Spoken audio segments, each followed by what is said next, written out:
Ay, ay, ay, luto na ang akong ginisang gulay mga langga. Hello subscribers, followers, friends at mga langga. Let's cook ginisang gulay.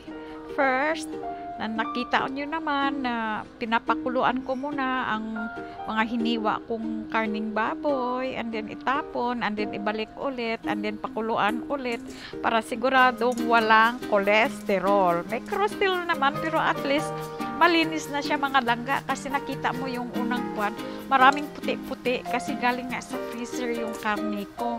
Kaya kailangan na pakuluan bago natin igisa, no? Yan, nagisa na yan langga. Ginisa sa sariling mantika. Kaya nag-brown-brown na. Kaya gihulog ko na ang onion. Sabay na rin ang garlic. Para madalian na, kay gutom na ba?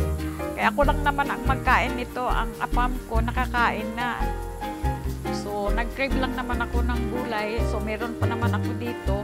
Kaya, kaysa masira, lutuin na lang, no? At least, healthy naman ang ating kinakain. Kaya, yan lang mga langga. O, tingnan mo. Once na nagisa-gisa na yan, sandali na lang ihulog yung baga gulay. Kaya, yan, hinulog ko na rin yung talong. I-cut ko lang yan ng maliliit, and then i-check mo ang loob kasi minsan hindi nyo nakikita. Meron pong parang medyo uod.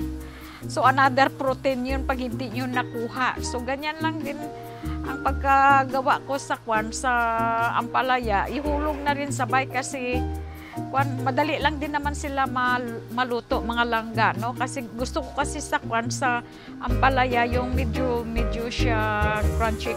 Kaya ganyan lang. And then, add half cup of water para pakuluan, para yung talong at ang ampalaya, maluto talaga siya. And then, hinulog ko na rin din yung spring onions. Ganun lang kasimple nga ang mga pagluluto ng probinsya.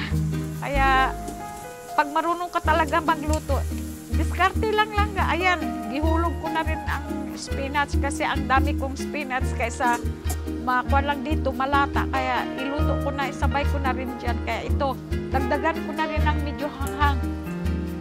I-sprinkle natin yung hot pepper, no? Kaya para pangpagana lang nga. Masarap kasi ang kain pag medyo mahanghang. Kaya tingnan mo, kunting sabaw lang. Basta alam mo maluto lang din. Okay na yan. Kaya tingnan mo, very yummy, no? Very healthy pa yung food natin. Kaya ganyan lang mga langga. See you soon. Thank you for watching. Bye-bye.